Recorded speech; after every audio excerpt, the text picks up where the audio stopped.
Welcome back to Furuno Connections. On the last episode, we started our chart plotter shootout with plotting routes on all 4 systems. Today, we're looking at waypoints. On each of the systems, we'll show you how to drop a waypoint, how to edit it, how to save it, move it, and delete it. We're also going to introduce you to the brand new catch feature in TZtouch 3, which allows you to mark a waypoint as a fish species, along with the length and the weight of fish that you caught.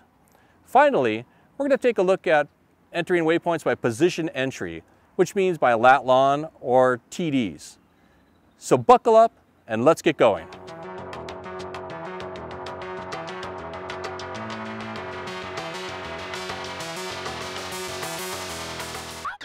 The new Furuno TZT3 has made it so simple to drop a waypoint in your current position. Let me show you how it's done.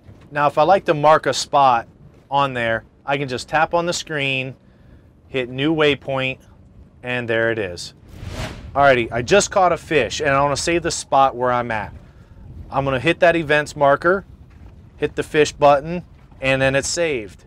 Or we just hooked up on a fish and I want to save this spot. I hit the events, that's going to save the spot right where I'm at. Now I can hit this hook for new.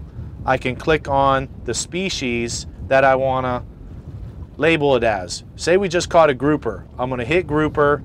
Grouper comes up. We can hit the length that it is. Say it's 30 inches. It weighed 25 pounds. Now it just saved that spot right there where I'm at, and it'll be a grouper icon. So next time I know, looking, if I want a grouper, that's where I'm going to go. All right, once I've set my mark, there's the grouper. It comes up, grouper, the weight, the length. I can even set a picture in the new TZ FirstMate app. So now that we talked about how to navigate using a route, let's talk about something a little more simple, and that's waypoints. And just so you guys know, a route is nothing but a bunch of waypoints connected together. But let's go for the simple route and add a waypoint. So on System A, it's a nice, easy thing to do. Say, for instance, we want to go somewhere offshore. We have a specific area we want to go to. We can tap anywhere on the screen and tap on waypoint. Let's make a waypoint on System B. So if you touch and hold on the screen, it'll give you the option to create a new waypoint. And the new waypoint. And then here we can name it. So give it a good test name. We can edit it by latitude and longitude. We don't necessarily need to here. We can do that, or as Manny showed us earlier, we can move a waypoint. So we can save it, and it created that new waypoint up here. On System C, if I want to enter a waypoint, what I would do is I go to our chart screen. If I want to, I can touch and hold on the screen, and I can say place a waypoint. And from here I could change my symbol, my group, and you know, I can then come into other options here and add some comments to it or rename it if I want to. So we just caught a grouper. I saved my spot. Now I'd like to name it. I'm going to click on the icon, and it's time to name it. I'm going to hit edit, name.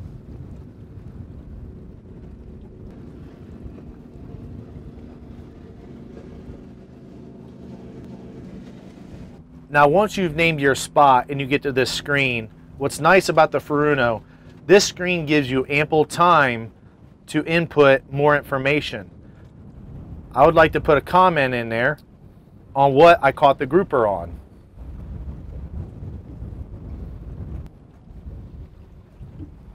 So now we have our spot, we have the name, what I caught the fish on, how big the fish was, and the length of the fish. And of course, the species. If I like to go to that spot, just hit go to and X out, and it's going to take me right there to it. Moving a waypoint on the new Furuno TZT3 is as simple as it gets.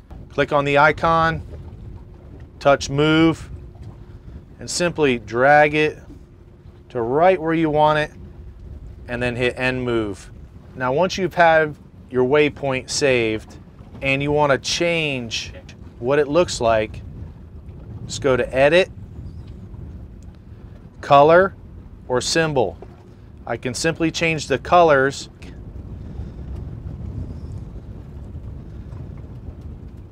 and you'll see it change there. And then if I want to change the symbol, edit, I'm going to go to symbol, and then I can mark it to whatever I like, whatever it may be, a good spot to anchor. Now we've changed the color and the symbol, and it's simple as that. Now what I like to do is actually name the spot. Click on the icon, hit edit. I'm going to name it.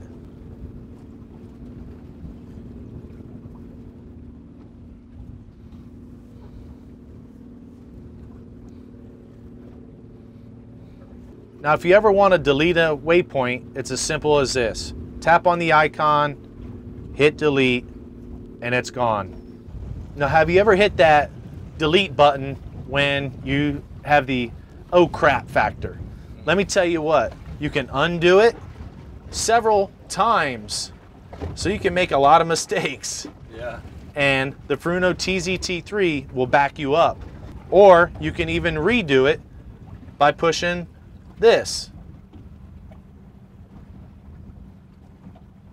and bring you back to what you originally had. Now the machine names this waypoint 0086. We can change that at any time. In the upper left-hand corner, we see waypoint 0086. From here, we can edit it. We can change its name.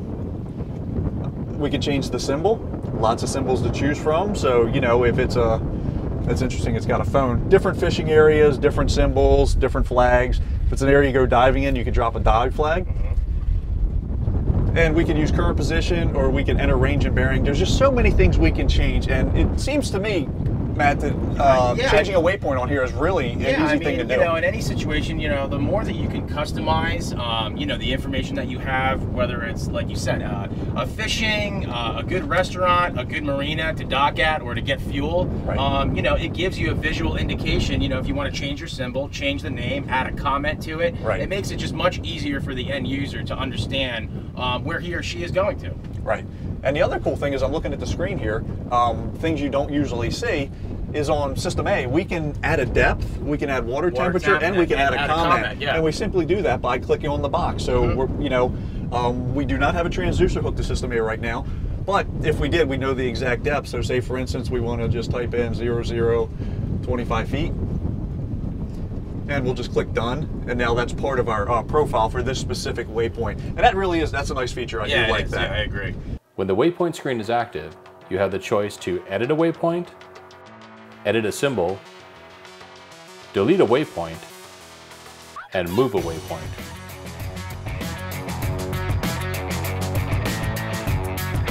So now what we can do is we can edit that waypoint. If we want to change the icon type, color. Yeah, it's what I do, so I know where I've gotten the bite, where my trap is for the live bait, or for where I've seen fish in the past, or where I want to check out a new spot. I use different icons, so it's nice having a great list of icons to use, so you can separate and know and go there faster. Okay, excellent. Now, do you color code them as well for, you know, certain categories like bait and fishing spots and wrecks and so forth? 100%, yes. Perfect. Okay, that's way helpful.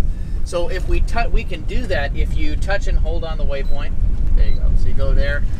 Now, I think we can change the icon by going there, so we can pick. We have a list of different icons here on the screen. I don't think you can scroll. So we'll put a fish point down, and then we can pick what color we want.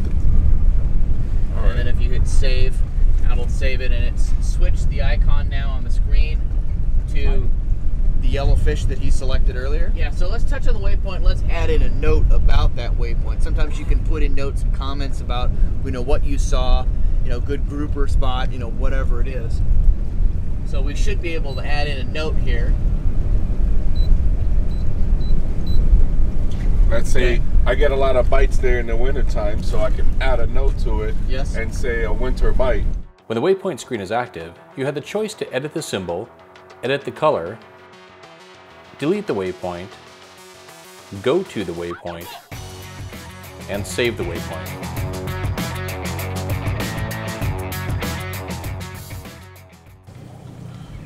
So looking at the screen here on System C, we have a couple different ways that we can navigate to a waypoint. The first way we're going to show you is through our waypoint list.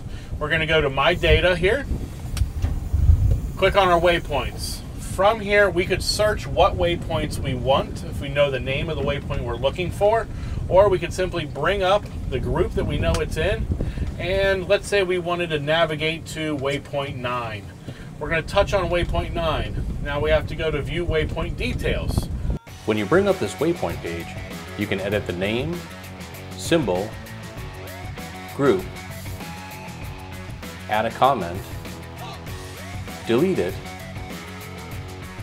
or go to the waypoint.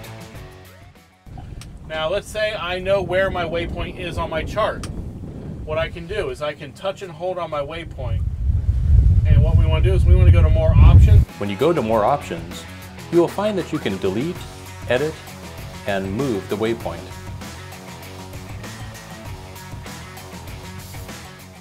So Eric, how easy is it now to input a number into this new TZT3? That's a great question, Cap. You know, we get a lot of requests for that. I know it's one of the most common things. You're on the VHF or you're on your cell phone. People are giving you a number and you want to input that number and go to it as fast as possible. So it's in the edge swipe. We put it right in the edge swipe on the right side, which is our navigation selections, and you just edge swipe to the right, position entry, put in the numbers. So easy. Yeah, and then we even added this go to right here. So boom, you hit the go to button and you're on your way to it. So Eric, my dad has a book of TDs. Is there any way I can put them in the new TZT3? It's just the same way, that position entry mode, we just go in and change the units. It's super simple. So show me. Sure. I edge swipe out, go to position entry, and you see this units tab. I drop that down, select Loran C, and I can enter the TD numbers just that fast. It's so super simple. It's almost exactly the same way as the position entry in lat long. Tell you what, I'm going to be dusting off my dad's old book. Maybe some of the spots are there, maybe they're not. But you know what? It's worth a shot. I'm willing to give it a try. So Eric, I see units. What other ways can we change this? Sure, Cap. You know, we have a lot of different customers using the machine a lot of different ways. You can set the resolution of the waypoint that you want to enter. With all these different formats here, for example, what does all these M's mean? All right. So the D's are degrees, the big M's or capital M's are minutes, and then these are decimal minutes. And we go all the way down. The smallest number represents 6 inches, and it all goes by sixes. And so if you go 6 inches, 6 feet for the next one, 60 feet and 600 feet are all those M's. So that's just the resolution of the point you want to enter. So if you drop a penny, you can go back and find that penny if you put that in at the highest number. That's awesome. Yeah, it's really cool. Got it dialed in. Now let me see, what is this right here? MGRS? Okay, that's a great question. That's the Military Grid Reference System. You know, in our guys, we sell these all over the world. Sometimes we put them on the rib boats that the military uses, and they use the Military Grid Reference System all over the world. Awesome. And we know what Loran C is. Yeah. Yeah. This is what the Loran C will look like. Yep. That's the old time. TDs, yeah. TDs. And then explain this to me. What is this? So for the scientific guys, they don't like to use degrees and minutes. They use degrees and decimal degrees. So it just counts those out in decimal format. It's no big deal. It's just the way they like to represent their points. So looking at this, pretty much anybody can use this, from your everyday user to your government. That's right. We can also edit its position. This is kind of an interesting feature for a waypoint. Say for instance your buddy calls you and gives you, he's out there fishing at specific coordinates. we can actually edit this waypoint and drop in coordinates of where your buddy's sitting, and we can save that information as the waypoint we want to go to. So that's a really nice feature to have. I do kind of like that. Now we're going to talk a little bit about entering in TDs. Now, from what I've read, What's a TD? TD stands for time difference. Okay. So the Loran system was the system of land-based stations that would measure the distance, the difference in time between station to station, and that's how you could plot out your points. It's a system that's not really used anymore. They haven't done that in years, but there are a lot of the old timers, especially in the New England area, that use TDs a lot. And so they'll have 40, 50 years worth of their waypoints written in TDs that they want to be able to convert or still use. So to set it up, we have to go into the menu. We're going to go into the main settings menu, and we're going to go under navigation, and we're going to come down here to the Loran settings. So we have to turn it on, and then we can go in and we can set in our station. So for right now, we're going to go down here and see if we can... Southeast USA? Okay, so let's set Southeast, and let's pick those two stations because they'll be preferred. We'll do it as a test. So then if we exit out of this menu... Okay, alright, so as you can see down here in the corner with our cursor data box, it gives us the latitude and longitude where we are, where the cursor is right now, but it also gives us the TD numbers for where the cursor is, and it gives us our station name, which is 7980. So it's giving us some TD information. If we go in here and we try to create a waypoint on this location, so we should be able to, we're going to edit this. And okay, so if we edit a waypoint, it will let us enter our latitude and longitude, but it will also allow us to enter in a TD number. System C gives me the ability to enter in those TDs, and the way we're going to do that is we go to My Data, and we go to Waypoints, and we're going to go to New Waypoint. And then when we click on New Waypoint here, we're going to go into Position. And once we're into Position, we can now find where it says Loran TDs. Now we can enter in our TD number here and navigate to that point.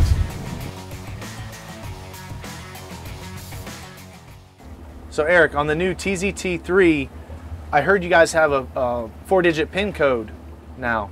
That's right, yeah, we have a PIN code lock so that all your data is totally safe. You don't have to worry about it. Somebody gets on your boat, turns the machine on, they're gonna see that PIN code lock, it's gonna stop them dead in their tracks. They're not gonna be able to grab your data.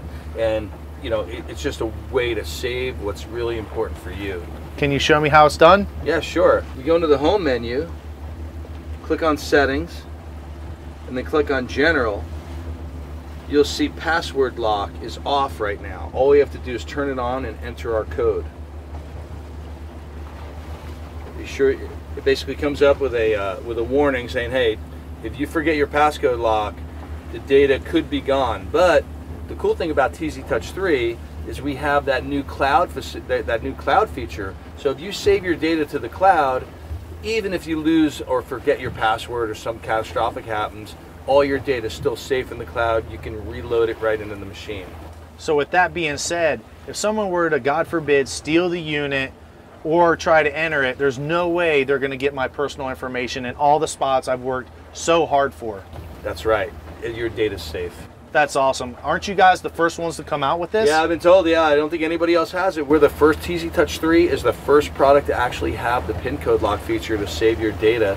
And a lot of people are really excited about it. I know down here in the Keys or anywhere you go, fishermen, their points, that's their livelihood, a lot of them. And they value that data. It's super important. And we can actually save it for them now. You don't have to worry about it. You can have peace of mind when you leave the boat that nobody's going to be able to jump on the boat and steal your points. After Eric showed Jack the PIN code lock, he couldn't wait to pull a little prank on the other captains. So Mike, I was thinking, you know, we've been on your boat, we've been talking about waypoint transfers. You've been working for Jack for a long time. I wonder how many good waypoints he has on his units. I'm gonna tell you this, I've been trying to steal these numbers for years, but the one thing I'm worried about, you get shot for something like that. Well, let's hop on board and take a look. Oh man, wouldn't you know Jack has the new TZT3 feature of the pin code lock? Oh, he's got the pin code lock. I guess there's no marks for us today, Mikey. Nope. Hey, wait, what are you guys doing? Get out of there. My spots are finally saved. Thank you, Furuno. Dropping a waypoint should be quick and easy. We're talking 2 steps. It should be tap the screen where you want the waypoint, and then tap on Add Waypoint. TZtouch 3 and System A both use this method, but System B required at least 4 steps, and System C required at least 3 steps. All of the systems allowed you to change the characteristics of the waypoints. You could add colors and symbols, you could change the name and add a comment to them, but only TZtouch 3 allowed you to save a waypoint as a catch. You could add the fish species, the length, and even the weight of a fish that you caught. You could also take a photo with the TZ First Mate app and apply that to the waypoint. Also, TZtouch 3 is the first system to allow a pin code lock to protect all those valuable waypoints. On part 3 of our chart plotter shootout, we're going to dive a little bit deeper into the systems and show you how to do some similar features within each of the MFDs. We're also going to take a look at weather and charts and some other options. So make sure you join us on the next episode. Thanks for watching. If you enjoyed this video, make sure you like, subscribe, and click on the bell below to get notifications for the next time we release new videos. Thanks a lot, and we'll see you next time.